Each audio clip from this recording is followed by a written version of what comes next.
बेतिया की खबर, जहां एक ही गांव की छोरियों ने फुटबॉल के मैदान में कामयाबी का गोला दागकर परिवार का मान बढ़ा दिया है। जिले के साथ साथ गांव का नाम राष्ट्रीय पटल पर ला दिया है। शहर की चकाचौंध से दूर सुदूर गांव में फुटबॉल खेलती बेटियों की ये तस्वीरें बेतिया से सामने आई है, जहां गांव की गलियों में पली बढ़ी छोरियों ने फुटबॉल के मैदान में इतिहास रचा है। एक ही गांव की 7 होनहार बेटियों का चयन राष्ट्रीय फुटबॉल प्रतियोगिता के लिए हुआ। इन सभी खिलाड़ियों ने प्रथम खेल नर्सरी से ट्रेनिंग लेकर अपनी प्रतिभा को निखारा। सीमित संसाधनों, कठिन परिस्थितियों और सामाजिक चुनौतियों के बाद भी बेटियों ने हौसले और मेहनत के दम पर ये मुकाम हासिल कर लिया है। मुझको अच्छा लग रहा है कि मैं नेशनल खेलने जा रही हूँ। मैं इसके पहले जो आदिवासी वाला गेम था उड़ीसा गई थी और फिर छपरा में हम लोग का गेम होता नेशनल का, और फिर उसके बाद जम्मू कश्मीर हम लोग गए थे खेलने। ग्रामीण इलाकों से आने वाली बेटियों ने ये साबित कर दिया कि प्रतिभा किसी सुविधा की मोहताज नहीं होती। इन खिलाड़ियों के चयन से दर्जनों गांवों की लड़कियों को प्रेरणा मिल रहा है। रांची के स्कूली बच्चों की पेंटिंग प्रदर्शनी वीर रंग दिल्ली स्थित सांसद और रक्षा राज्य मंत्री संजय सेठ के आवास पर 2 दिन के लिए आयोजित की गई। ये प्रदर्शनी ऑपरेशन सिंदूर पर केंद्रित है।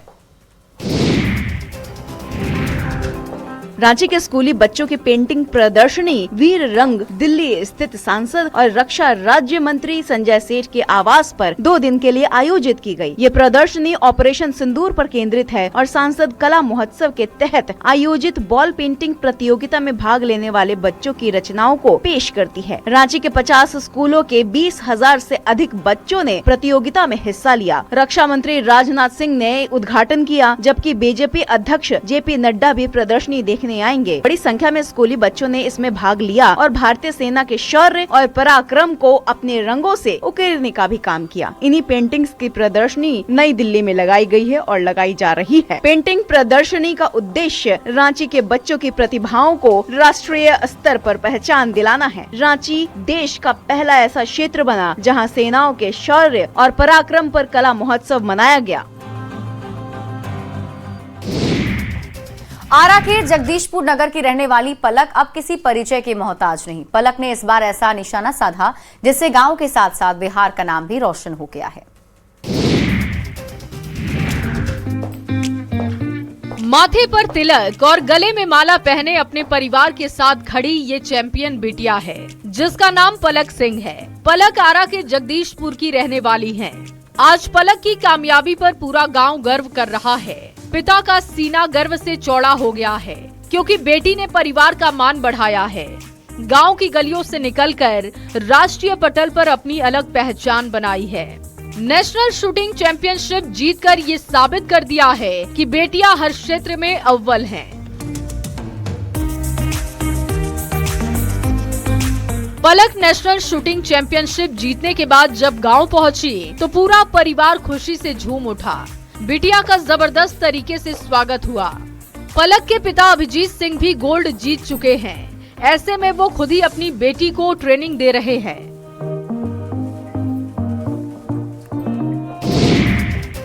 आईपीएल 2026 की नीलामी बिहार के लिए बड़ी खुशखबरी लेकर आई। सासाराम के आकाशदीप की भी बोली लग गई है।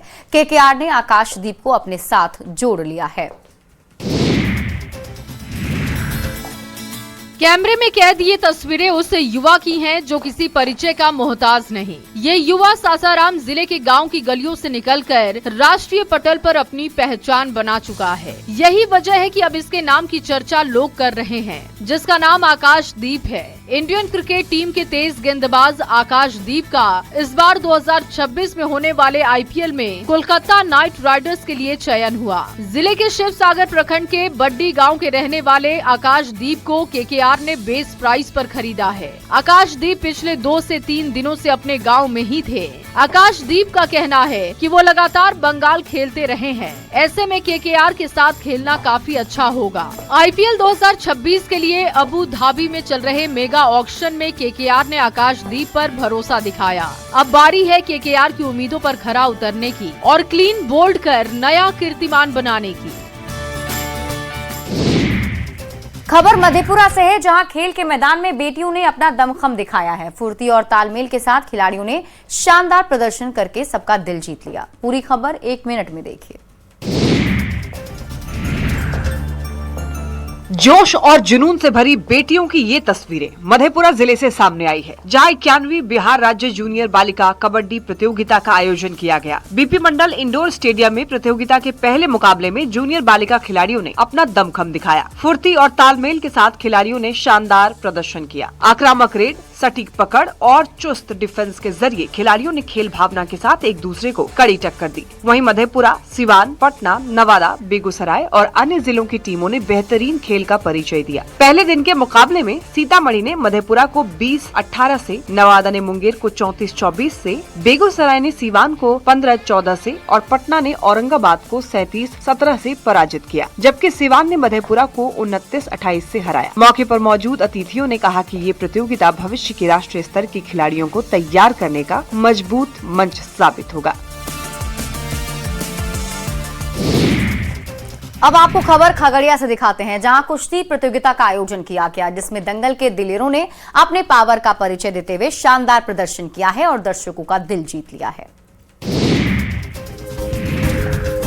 कुश्ती के अखाड़े में अपना दमखम दिखाते पहलवानों की ये तस्वीरें खगड़िया जिले से सामने आई, जहां रिंग के किंग ने पहलवानी का दांव पेच आजमाते हुए एक दूसरे को जबरदस्त पटखनी दी। देखिए कैसे पहलवान एक दूसरे को पटखनी देने के लिए दांव पेच आजमा रहे हैं। अखाड़े में अपने प्रतिद्वंदी पहलवान को चित्त करने के लिए जोर आजमाइश कर रहे हैं। वहीं दर्शक दीर्घा में खड़े दर्शक दोनों पहलवानों के जोश को हाई कर रहे हैं। पहलवानों का हौसला अफजाई कर रहे हैं ताकि रिंग के किंग एक दूसरे को धोबी छाड़ दे सके। जानकारी के मुताबिक खगड़िया के गौशाला मेले में केशरी नंदन व्यायाम शाला की ओर से दंगल प्रतियोगिता का आयोजन किया गया। इस कुश्ती प्रतियोगिता में खगड़िया, बेगूसराय, सहरसा के साथ साथ उत्तर प्रदेश के पहलवान भी शामिल होने के लिए पहुंचे। सबसे ज्यादा रोमांचक मुकाबला खगड़िया के दीपक पहलवान और बनारस के गोलू पहलवान के बीच हुआ। दीपक पहलवान ने गोलू पहलवान को पटखनी देकर सबका दिल जीत लिया। आयोजन टीम की ओर से विजयी पहलवानों को सम्मानित किया गया। ऑपरेशन मुस्कान के तहत भागलपुर पुलिस लगातार कार्रवाई कर रही है। गुम और चोरी हुए मोबाइल फोन को बरामद कर लोगों को वापस लौटाकर उनके चेहरे पर मुस्कान ला रही है।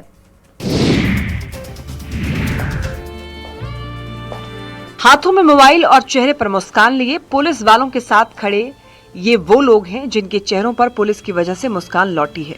भागलपुर पुलिस ने ऑपरेशन मुस्कान के तहत चोरी और गुम हुए मोबाइल को बरामद कर मोबाइल धारकों को सौंप दिया है, जिसके बाद से उनके चेहरे की चमक बढ़ गई है।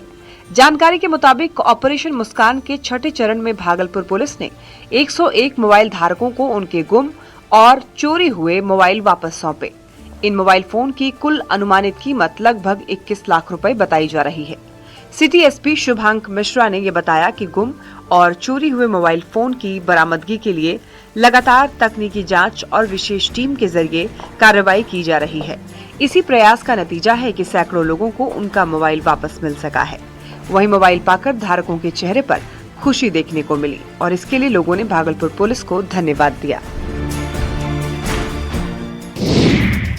अब खबर आपको पलामू से दिखाते हैं, जहां टाइगर रिजर्व समेत झारखंड के कई जिलों में बाघ, हाथी के साथ ही कई मांसाहारी वन्यजीवों की गणना शुरू हो गई है। क्या है पूरी खबर, 1 मिनट में देखिए। ये तस्वीर पलामू की है, जहां टाइगर रिजर्व समेत झारखंड के कई जिलों में बाघ, हाथी के साथ ही कई मांसाहारी वन्य जीवों की गणना शुरू हो गई है। ऑल इंडिया टाइगर एस्टिमेशन की शुरुआत पलामू टाइगर रिजर्व क्षेत्र से की गई, जहां पीटीआर डायरेक्टर और उप निदेशक ने खुद की सुरक्षा और सावधानी के बारे में जानकारी भी दी। बता दे, ट्रैकर और फॉरेस्ट गार्ड को पहले भी बाघ की गणना को लेकर प्रशिक्षण दिया जा चुका है। इस बार गणना पूरी तरह आधुनिक तकनीक और डिजिटल प्रक्रियाओं के जरिए की जाएगी, जिससे बाघों की सटीक संख्या और गतिविधि का बेहतर आकलन किया जा सकेगा। डायरेक्टर का कहना है कि इस बार झारखंड में बाघों की गिनती केवल पलामू टाइगर रिजर्व तक सीमित नहीं रहेगी, बल्कि रांची, दुमका और हजारीबाग रेंज के जंगलों में भी समानांतर रूप से सर्वे किया जाएगा। इससे राज्यों में बाघों की वास्तविक उपस्थिति का नया डेटा मिलने की उम्मीद है। अगर आप नेपाल घूमने या काम से जा रहे हैं तो अब 200 और 500 रुपए के नोट ले जा सकते हैं, लेकिन कुल रकम कितनी होगी जानने के लिए देखिए पूरी खबर 1 मिनट में।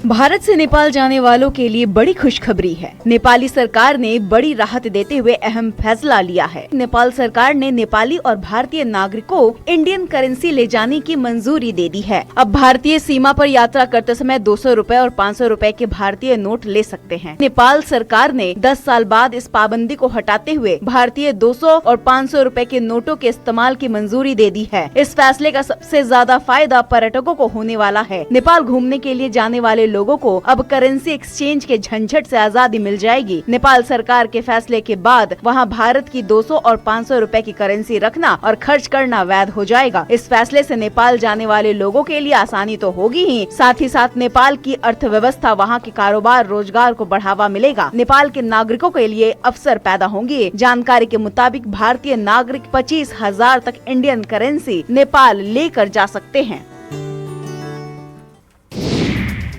गोपालगंज में जल्द ही एक और एयरपोर्ट शुरू होने जा रहा है। जिले के लोगों का हवाई सफर का सपना बहुत जल्द साकार होने वाला है। सांसद आलोक सुमन ने सदन में एक बार फिर से सबैया एयरपोर्ट के मुद्दे को उठाया है। गोपालगंज के सांसद आलोक कुमार सुमन ने संसद के शीतकालीन सत्र में सबैया एयरपोर्ट का मुद्दा उठाया। सांसद ने सदन के माध्यम से एयरलाइंस कंपनियों को बोली प्रक्रिया में शामिल करने की मांग की है। उन्होंने कहा कि 500 एकड़ में फैले इस एयरपोर्ट को चालू करने के लिए केंद्र सरकार ने उड़ान योजना में शामिल किया था। संसद मद से एयरपोर्ट की पिलरिंग और फिर रक्षा मंत्रालय के सहयोग से बाउंड्री कराई गई। बता दें कि 517 एकड़ में फैले इस हवाई अड्डे का निर्माण द्वितीय विश्व युद्ध के दौरान 1868 ईस्वी में किया गया था, जो लंबे समय से उपेक्षित था। सांसद ने कहा कि प्रधानमंत्री नरेंद्र मोदी और मुख्यमंत्री नीतीश कुमार के नेतृत्व में देश और बिहार तेजी से आगे बढ़ रहा है। कुशल नेतृत्व की वजह से 2025 और 2026 के सेकेंड क्वार्टर में इंडियन इकोनॉमिक का जीडीपी दर 8.2% ग्रोथ हुआ है। इस बार अगर आप महाकाल मंदिर जा रहे हैं तो गर्भगृह में पहुंचते ही ऐसा ना हो आपकी भी आंखें चौंधिया जाए। आखिर मंदिर में ऐसा क्या खास हुआ, आप खुद देखिए। कालों के काल महाकाल के दिव्य रूप के दर्शन एक बार हो जाएं तो भक्त इस अद्भुत रूप में खो जाते हैं। भक्ति का सागर उमड़ता है बाबा के द्वार में। आप भी जब महाकाल मंदिर जाएंगे तो बाबा के इस अलौकिक रूप को देखते ही रह जाएंगे। लेकिन इस बार महाकाल मंदिर के गर्भगृह में पहुंचकर आपको कुछ खास भी दिखाई देगा। महाकाल मंदिर के गर्भगृह में लगाया गया है एक खास चांदी का द्वार। इस चांदी के द्वार को देखिए, इसमें खास चिन्ह है। त्रिशूल है जो भोले को प्यारा है। नंदी बना है जो महादेव की सवारी है। नंदी जी के साथ ही बना है डमरू। अब डमरू वाले को डमरू तो प्यारा होगा ही। ओम है यानी चांदी का दरवाजा बनाते समय खास ध्यान रखा गया है। आस्था और भक्ति के चिन्ह बनाए गए हैं। दोनों पल्लों में करीब 25 किलो चांदी का इस्तेमाल किया गया है, जिनकी कीमत करीब 50 लाख है। श्री महाकालेश्वर मंदिर में कलकत्ता से आए श्रद्धालु निभा प्रकाश द्वारा पंडित भूषण व्यास की प्रेरणा से भगवान श्री महाकालेश्वर जी के गर्भगृह में नवीन रजत द्वार लगवाया गया है। पूरे विधि विधान से पूजा पाठ करके ये चांदी का खास द्वार लगाया गया है।